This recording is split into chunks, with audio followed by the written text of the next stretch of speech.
Hello, this is Doug Brunke with the Global Chamber, and I'm very pleased to be here today with Lee Benson, CEO of Able Engineering, and Execute to Win. Good morning, Lee. Good morning, Doug. Good to be here.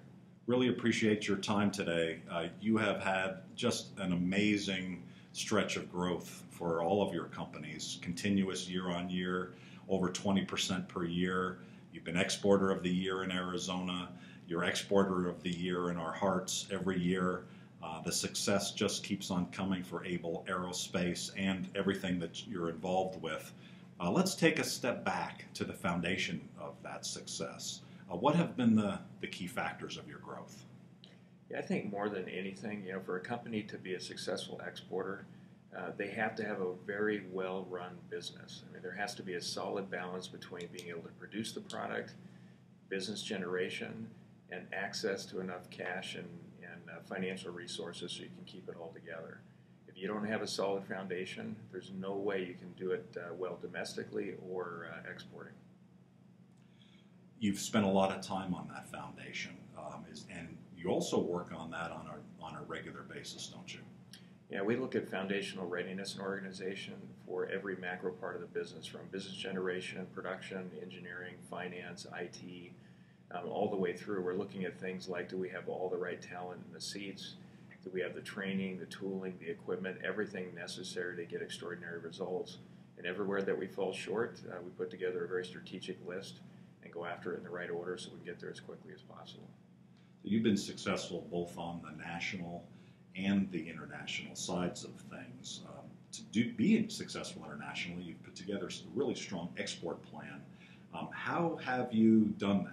And how have you gone ahead to involve your team and get buy-in for that export plan? Yeah, great question. Every single year we go through a formal planning process. It takes about 3 months to get through it. There are 3 different sessions. We take about a month off between each session. And we start out on session 1 answering 5 questions. First one, just from a macro sense, what does the overall industry landscape look like? So we look at the entire world.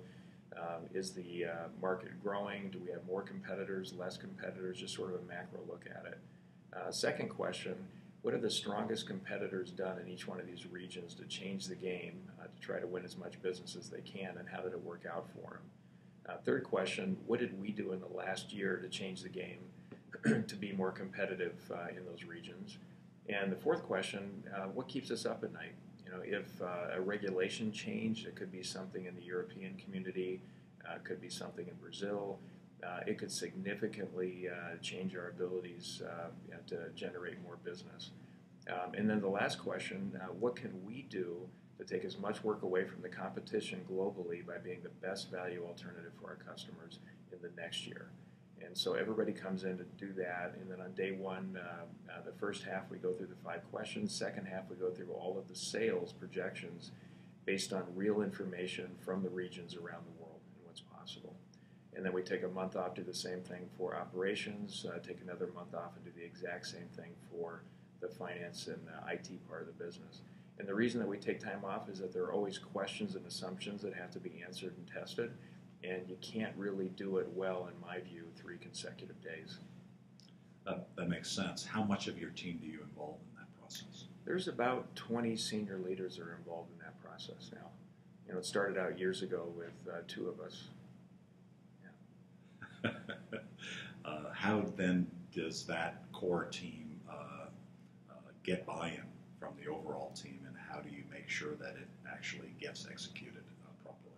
Yeah, when we go through the planning process, we'll list all the sales projections essentially, based on real information that come in from virtually every region in the world.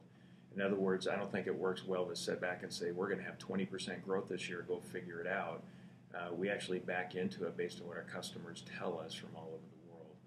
And once we do that, we'll set top-level objectives, and it could be sales by platform. For example, all of our products on a 747 or a particular type of helicopter.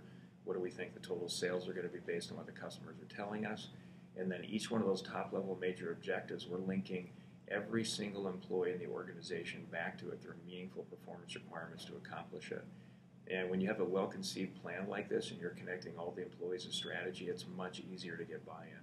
In fact, the enthusiasm for participating in and executing more fully on the strategy is so much higher when every employee can see that they're actually connected to that strategy. How then do you measure the success of a plan at the company level, at a department level, at an individual performer level? And then how does that integrate all together, and how do you manage it? Sure. We have scoreboards for every level in the organization. So at the top level, we'll measure obvious things like year-to-date sales or something around product quality and safety. We'll measure year-to-date gross profit, pre-tax net profit, a number of things that basically say we're winning or losing as a company overall. And then each operative group in the organization will have the exact same thing. So you could go to operations where we manufacture a lot of the components, and they're looking at rework rates, they're looking at productivity, they're looking at labor utilization. So they'll have all of their top-level scoreboard indicators, leading and lagging indicators, telling whether they're winning or losing. And then every single team has the same thing, and that goes down to every employee. So each employee will have 2 to 4 incredibly important outcomes that they're responsible for, and we measure those things as well. So it's very important to measure whether or not you're winning or losing. I love the analogy: if you go to a football game and there's no scoreboard, after a while it's just a bunch of people running up and down the field. You have no idea what's going on. So it's important to create that winning team environment for every team inside the organization. Sounds pretty unique. I'm not sure I've heard that phrase before used in the company. How have your employees responded to that? They've responded incredibly well. We've developed this system over the years, and one of the biggest misses that I've made is that we would give these great tools to the senior leadership team to do all the planning and see how we're doing. But for years, we didn't include everybody in that.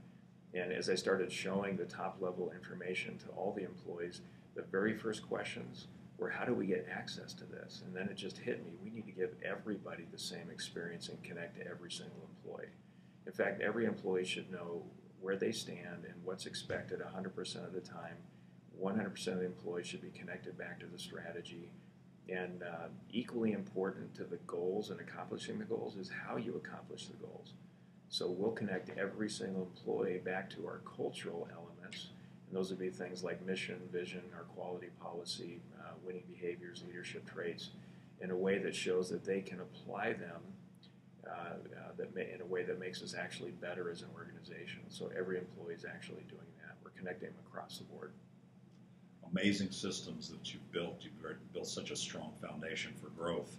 How important is that as you've exported? Have you found that because of the complexity of exporting, that having that foundation is particularly valuable and maybe even essential? Yeah, I think it's essential. It's easy to stay within the United States or maybe within your city or state because it can look complex when you start going out to a broader customer base.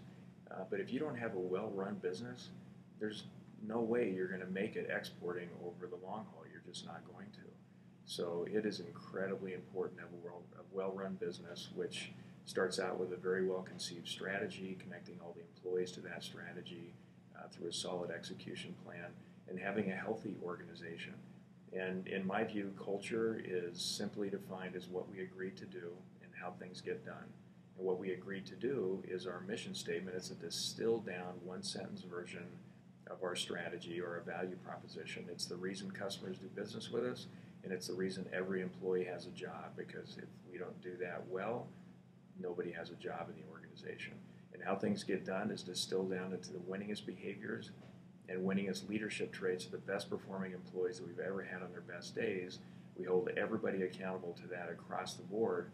And I believe for that reason alone, over half of our employees are behaving and performing better than the top 10% performers at our strongest, most admired competitors. And that's why we've had an average of 20% or better compounded annual growth top line.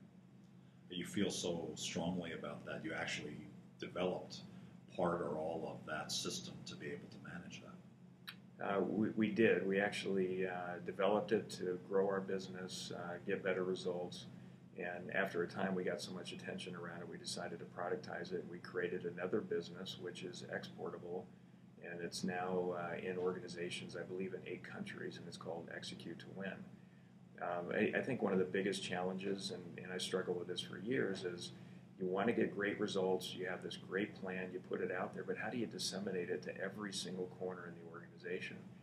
And you can do what most, I would say, senior leaders do that I observe, and even some really large companies still do it this way. They have skip level meetings, lots of PowerPoint presentations talking about how important culture is, and this is our strategy. But unless you fully connect them through some kind of a sustainable system, it is incredibly hard to keep it going.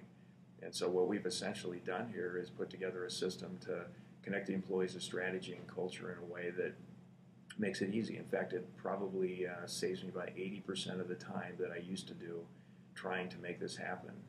Another way to look at it is that we're just under 500 employees today, and it's easier today to drive strategy and culture to every one of our employees than it was when we had 50 employees without this system. Congratulations on the success. We'll talk more about Execute to Win in our next conversation, along with the success you've had exporting and with your business. Lee Benson, thank you so much. Yeah, thank you.